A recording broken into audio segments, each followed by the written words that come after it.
Hello, kids! I'm your storyteller, Mr. Peanut, and today I'll tell you when you should write EA for the long E sound. We don't have any rules for this, but I'll share 3 word lists with you: the wet words, the eat words, and the classroom words. So, let's begin with the wet words. It means that if your word has a watery feel, write it with EA, like C or T. Some other words are seal, stream, beach, leak, and leaf.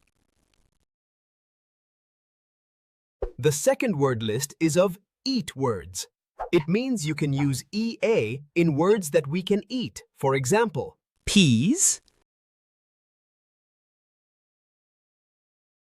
beans, peach, treat,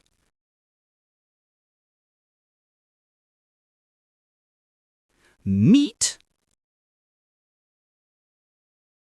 cream, and many more. The third list is of the classroom words. If you hear the classroom words, use EA to write the long E sound. For example, teach, read, neat, seat, team,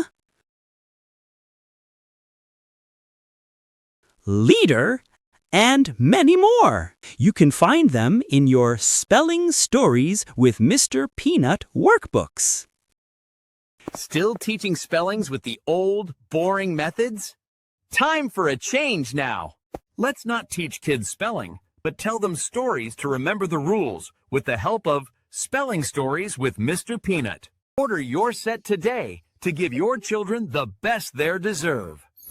Spelling Stories with Mr. Peanut.